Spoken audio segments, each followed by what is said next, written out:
Well, good morning. Wow, it's kind of bright up here. I just can't tell you how excited I am to have an opportunity to participate. And Matt Johnson, I think you're sitting over here. Thank you so much for the invitation and the opportunity to address, such an amazing group of individuals. And I know what a lot of you are thinking, going, Northrop Grumman, what are they doing at a conference on quantum? They're a stodgy defense contractor. But I will tell you, in terms of quantum technologies, it's really, really important to where we believe the future of developing capabilities for the warfighter. Now, and again, Matt talked about traditionally, this conference is focused on quantum computing. And right now, from a Northrop Grumman standpoint, that is not our overall focus. We believe in allowing the folks in this room to continue to make breakthroughs in computing, and then when the applications are ready for fielding in DoD systems, we'll partner and work together to do just that.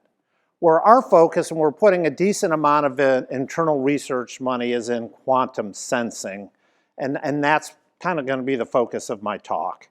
Now, I will tell you, and I want to have a qualifier right off the bat, that when you do work for the Defense Department, you are severely restricted in terms of what you're allowed to talk about in open forums like this. But what I really want to do is kind of give you an overall flavor of where we're going and where our focus areas, and then we can talk in terms of partnership opportunities and those sorts of things. It will be definitely lacking in any kind of technical details. So with that, let's go on. So why quantum sensing? And I think the folks in this room kind of already understand why we believe it's really, really important. And what are those properties of atoms, those quantum properties that make it so attractive in the sensing realm? Well, atoms of the same isotope are identical. You're able to manipulate and isolate atoms working to sense in a certain environment that you're targeted for. You can replace them with its corollary with the identical one. Manufacturing, you don't need sophisticated advanced manufacturing or fabs to actually produce these atoms that we're talking about. Repeatable, you get the same measurements as opposed to randomness. And then the properties are ageless. They don't change over time. And unbreakable. And finally, it's really amazing the sensitivity and accuracy you can get when you use quantum devices for sensing. Now, our customer, we do primarily, almost exclusively support the Department of Defense, as well as other government agencies, and our customer is very focused on quantum. This is a picture of Undersecretary for Research and Engineering Heidi Shyu. She published 14 critical technology areas. Quantum, specifically quantum sensing, is one of those areas. So if our customer is interested, we're of course going to be interested. But I'd like to kind of give you a bigger picture, I think, of how the department views advanced technology. And Ms. Shyu, she is the overall leader within the department responsible for technology leadership, as well as eventually moving technology from the lab into the field. And if you look at historically, since World War II, the United States military has relied on what's called technology offsets. And what do we mean by offset? We would rely on technology, advanced technology, over our adversaries, and offset the numerical superiority of our adversaries. So if we look at the Cold War, it was the Soviet Union and Warsaw Pact. They had orders of magnitude more troops, tanks, airplanes. So what was our technology we're going to use to offset that numerical disadvantage that we faced? Well, it was tactical nuclear weapons. And that is considered really the first technology offset. Now, you know what? Once we got into the late 60s, early 70s, our experience with Vietnam said, you know what? It's probably not smart to rely on tactical nuclear weapons just because the threshold is so high. Vietnam taught us that example. So we need other technology now. We need to field more advanced technology to offset. Still, we're at a numerical disadvantage, but we're not going to rely on nukes anymore. In fact, what's interesting, and you can look it up, the Army developed a nuclear grenade. It was called the Davy Crockett. Now, if you ever saw me throw a baseball, you wouldn't want to be next to me as I'm throwing a nuclear-tipped grenade. Now, they weren't hand grenades. They were launched, small launchers, mechanically launched. But still, I mean, that goes to show you how much we relied on nuclear technology during that era. The next offset was advanced sensing. It was stealth and precision, especially precision munitions. And that proved very, very successful in, let's say, the first Gulf War. But things have advanced so much more since then. And we believe quantum is one of those key technologies that can help provide an offset against potential adversaries here in the future. So when we talk, my talk is called Quantum Next. So what was Quantum 1.0, if you will? And we are here at the epicenter of the revolution that I would call Quantum 1.0, and that's leveraging the natural quantum properties to essentially build the first transistor, microelectronics, and then, you know, where we are, we're continuing down on the classical path. We've had many people talk about that. So that is the natural quantum properties. What we're going to drive, what we call quantum next, is the ability to manipulate and engineer those properties. And a great example of that is atomic clocks. If you look at the blue arrow there, that is classical RF clock. Obviously, the technology is like everything in microelectronics is improving and getting better and better.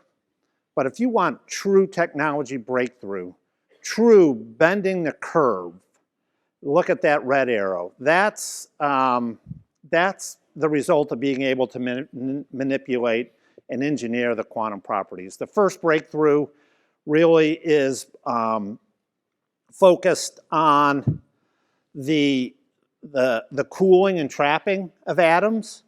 And then the second one is where you're able to optically beam combine in the frequency realm of the atoms. And again, that's the kind of breakthroughs we're talking about. That's the kind of key technology applications that are going to be required for a warfighter into the future.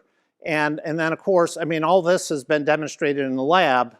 Now it's a matter of packaging, getting the size, weight, power, and be rugged enough to be deployed into DoD systems.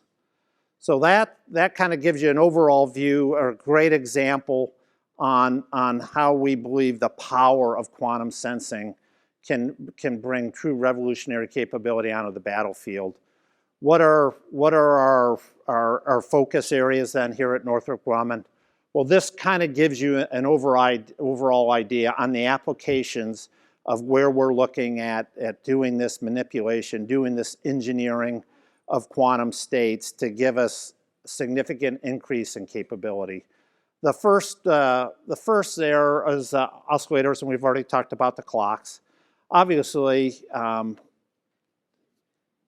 if you can apply that into our current GPS system, you're going to get significant increase in in your timing capability. And overall, most of the applications you look up here are really about precision navigation and timing. Of course, also being able to synchronize at a significant accurate level radar signals and then being able to manipulate those as they come back. But a really important point, in any kind of major conflict, the ability to jam GPS now is really everywhere.